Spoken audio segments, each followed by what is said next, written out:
I never believed my dad. He's the kind of guy that is constantly poking or scaring or finding a way to get the kids going. Growing up, we spent summers camping in northern Wisconsin. Eventually, my parents settled on their favorite lake and they bought property. Throughout all those camping trips, Dad always messed with his sons. As my brother and I looked up at the stars at night, he would tell us that he was from Mars and that he was waiting to get home. Or he would tell us that he had to chase off a grizzly bear last night because it was about to attack us. Anything to scare us a bit. But there was one story that always stuck with me. The story of the deer skinner. Just off the road, there is a dirt road hidden behind overgrown bushes. About a quarter-mile down the road sits an old shed on a hill. The front yard was filled with overgrown grass and burned-out cars. Not an unusual thing for northern Wisconsin, except for one vehicle, a school bus. Dad warned us of the man that lived there, the deer skinner. In Wisconsin, hunting is a huge part of the culture. The one thing they don't tell you about hunting is what it takes to process a deer. Peeling back the fur, slicing the fat away from the muscles, sawing the legs off. It's an exhausting, messy ordeal. This man on the hill was a deer skinner. You drop off your big buck and he'll take care of processing the deer. Taking off its pajamas, as he would describe. You give him $75 and a few days and come back to a cooler filled with venison. But the story of the deer skinner isn't about a man living off the land with a side gig. It was a warning about what he did in the off-season. On rainy nights in the campground, Dad would whisper stories of the deer skinner, a man who sits alone, waiting until hunting season. Overcome by desire when summer comes around and the campground is full. He would take children from the campground, and they would go missing. He would return to his house on the hill and process the children, and then dump their bones in the lake. I try not to think about the school bus that sits in his yard. Dad would always take his stories a bit too far and Mom would scold him for it. With a chuckle or two, he would sip his beer and tell her that he was just warning the kids. I always chalked Dad's stories up to just scaring his kids around the campfire. I never really believed in the deer skinner. And then I brought my kids to the lake. Life comes at you fast. I graduated from high school, went to college, got engaged, married, and suddenly I have 2 kids of my own. My parents had bought land on the lake, built a house, and moved there full time.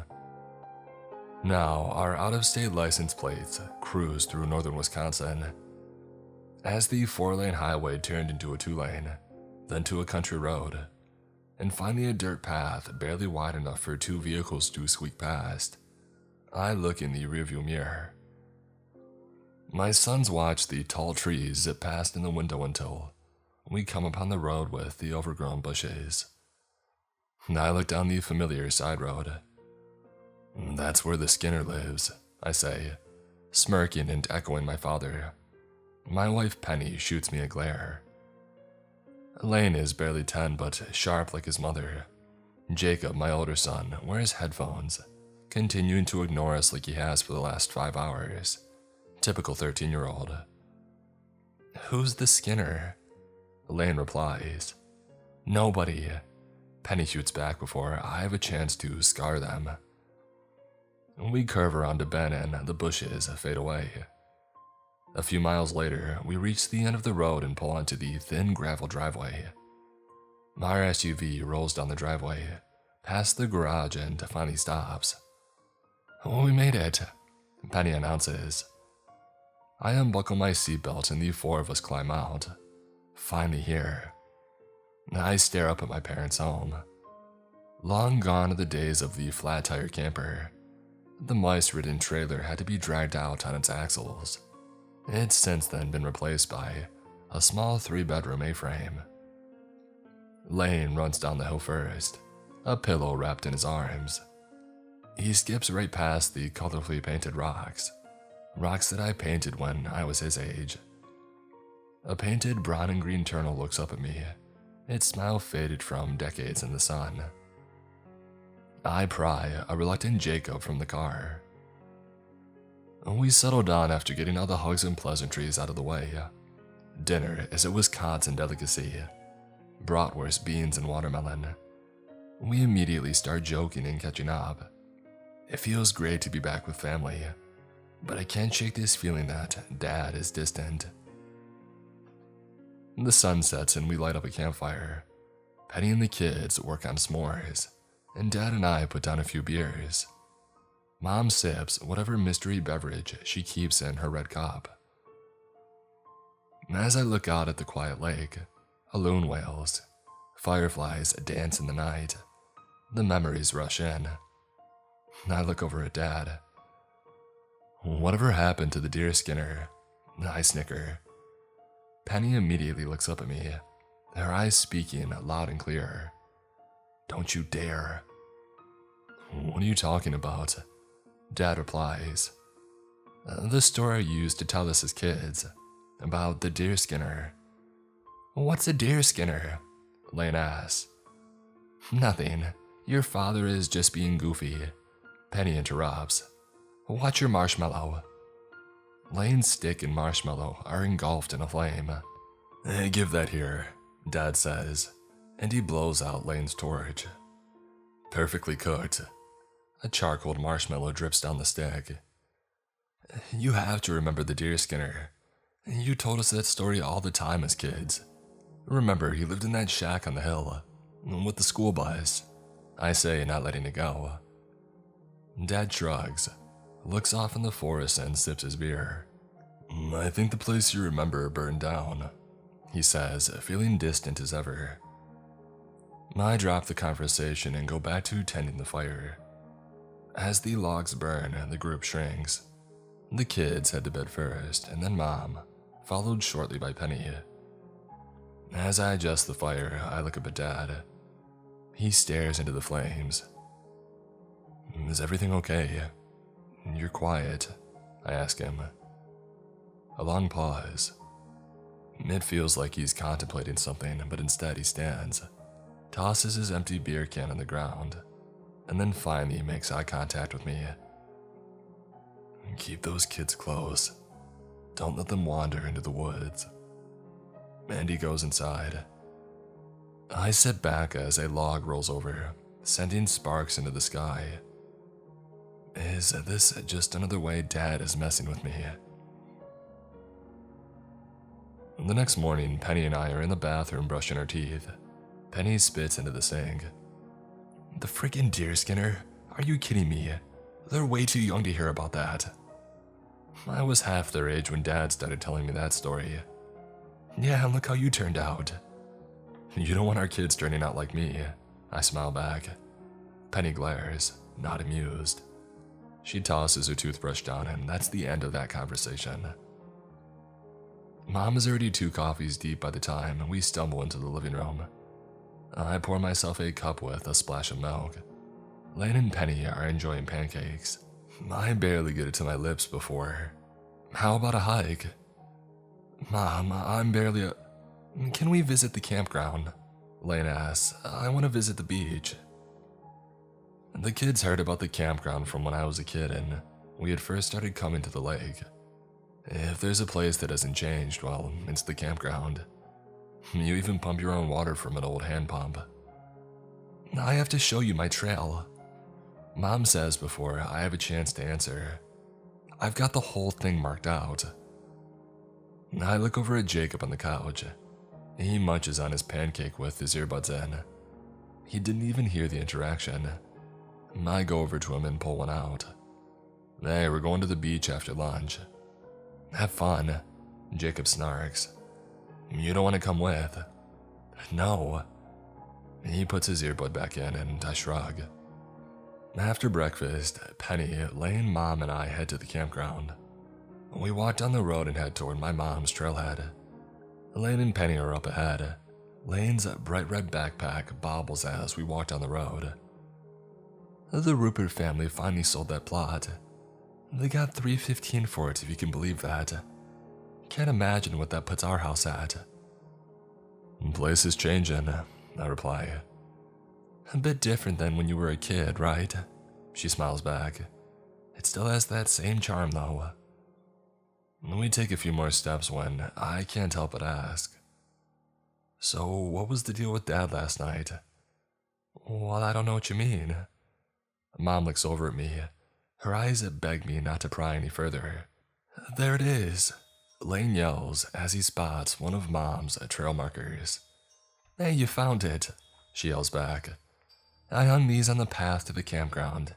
Makes it easy to follow here and back, Mom tells him. I kneel next to Lane.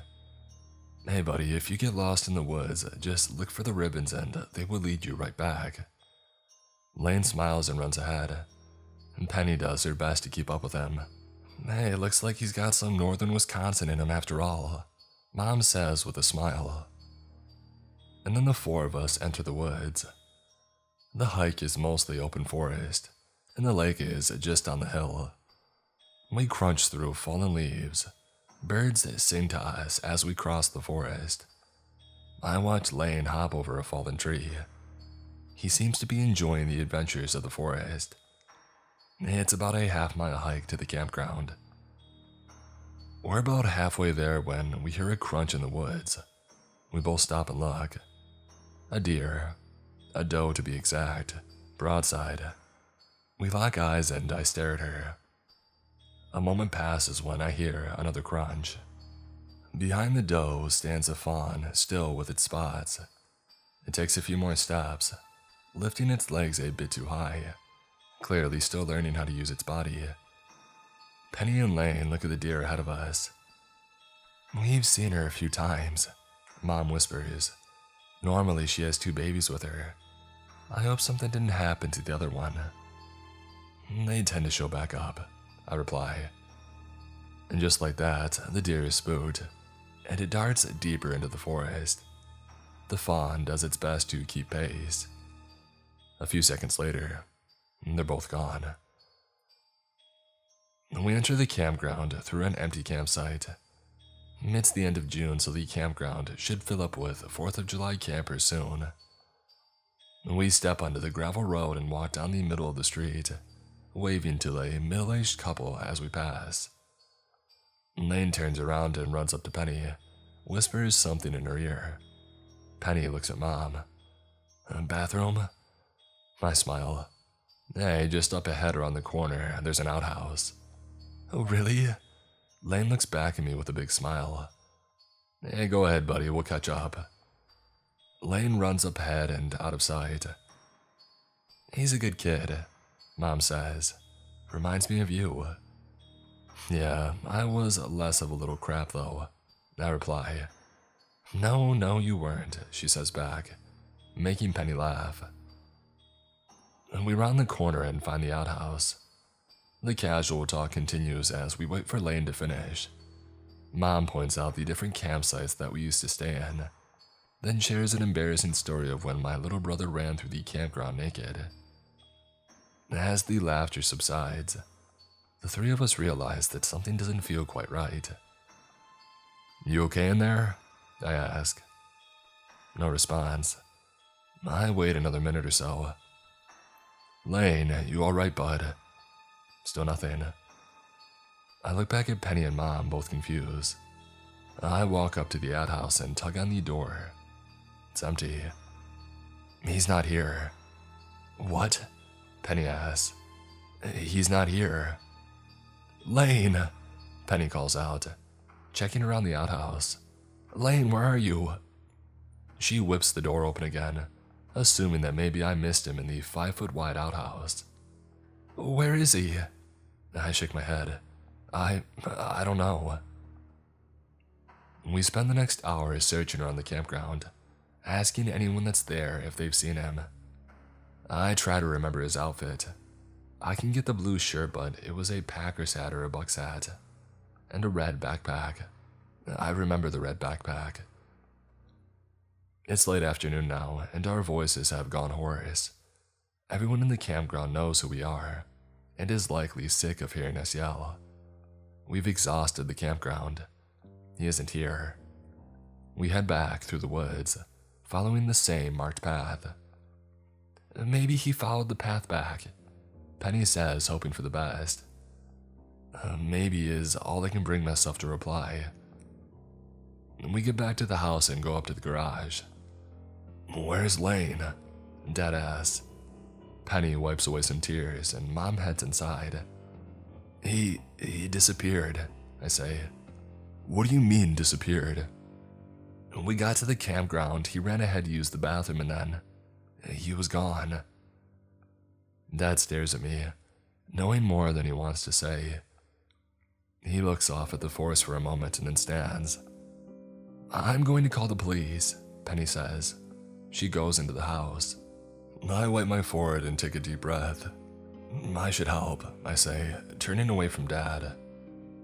Get in the truck, he replies. I turn back toward him, and he snatches his keys from the workbench. Dad and I drive in silence. He turns down a side road that I'm not too familiar with. Where are we going? I ask. Dad says nothing. The asphalt fades into gravel. The truck spits up a cloud of dust behind us, so thick that you can't see something coming if you tried. And then I see the overgrown bushes. The truck slows. Dad turns down the road. The tree canopy covers the road. Sunlight flickers in between the leaves. It feels as if we are driving in a tunnel. Eventually, the forest gives way to a field. I look up and notice a late afternoon storm rolling in, and then the truck eases to a stop. He looks up a grassy hill. At the top, a wooden shack sits. The familiar bus is in the background. This is the Skinner's place. I thought you said it burned down, I say. Dad takes a moment, stares at the school bus in the rebuilt shed. It did, because I burned it down. The moment lingers. My dad not only committed arson for some reason, but the building that he burned is back. We stare at the shed for a moment, when my dad reaches into the center console and pulls out his handgun. Get the shotgun from the back. What are we doing? I reply. Getting your son back. My dad climbs from the truck. I hesitate. Dad. He looks up at me while pulling the shotgun from the back. Yeah, he says while loading shells into the gun. I don't know if this is a good idea. Well, then stay here. He closes the door and starts up the hill. After a moment of hesitation, I realize I really don't have a choice and I follow him. It doesn't take long for us to get up the hill. At the top, the small house somehow feels even smaller. Let's go around back, Dad whispers. See if we can see anything. He crouches down and we dip below the dark window. Dad, I don't think anyone is here. He's here. My dad nods inside. I peek into the window and stare long enough to see the movement of a figure pass in front of the doorway. I dip back down. Did he see me? I look back in the direction of my dad, but he's already gone. Dad, I whisper. No response. Dad, where are you? And then I hear a crunch around back. I rush toward the sound and hook around the corner of the building. No Dad, but the back door is open. I creep toward the doorway and poke my head in. The first thing that hits me is the smell. Dead and rotting flesh. It burns my nostrils and I instinctively pull my shirt over my mouth. I haven't eaten all day, so I don't really have to worry about losing my lunch. I step into the house and find myself inside of a disheveled breezeway. Poorly mounted deer heads hang on the wall. I glaze past it but find something truly disturbing. Along the far wall, a bloody workbench. A deer leg lays half-skinned, a handsaw sliced into its ankle. I try not to think about what else had been cut up on that workbench. I inch through the doorway into what I think is the kitchen. Dad! I yell again in a loud, raspy whisper. Still nothing. The kitchen, if you can call it that, went through the destruction phase of a renovation, but it never went any further. If Dad had burned this place down 10 years ago, it sure doesn't look like it was rebuilt recently. I round another corner and find my dad standing over a thin, bearded man. The Skinner. My dad holds the pistol to his head. "Where's my grandson?" "Dad, what are you?" He cuts me off before I can finish. "This man took your son." I look down at the man on his knees. He's frail, not one that could easily take a kid. He looks more than just old, likely sick, and blood pours from his nose. I don't know what you're talking about," the Skinner replies. Please don't shoot me." "Then tell me where he is," my dad yells back. "Dad, we should go." My dad looks up at me, fire in his eyes. We look at each other for a moment, and then my dad lowers his gun. As my dad does this, I think I've convinced him to finally leave. The frail man lifts a finger and points at the door. "Downstairs." I look up at my dad. We're both thinking the same thing. "Go downstairs," my dad says. "I'll stay here." I gave him one more look. "You sure?" He nods. I inch away from the confrontation and toward the staircase. Downstairs is much like the above, an utter cluttered mess. A single light bulb illuminates the basement. On the other end of the room, a red steel door. I walk around it, take a deep breath and put my hand on the handle. As I push the door open, a giant mounted deer head stares at me. Small candles flicker in place of where their eyeballs should be. Its 12-pointed horns cast giant shadows up the wall. It's some sort of shrine. I look around the rest of the room. Other deer artifacts, hooves, fur, more horns. The room isn't cluttered or disgusting. It's designed. I look around the room, taking in the details, but that's when I notice it. The red backpack. Lane's backpack. It sits under the giant deer head. I lean down and wrap my fingers around the backpack strap. It is Lane's. I rush back upstairs. Dad's still standing over the deer Skinner. I show Dad the backpack. "He killed him," I yelled. "He's dead." Without hesitation, I shove my dad back and pull the shotgun to my shoulder. Anger has completely taken over.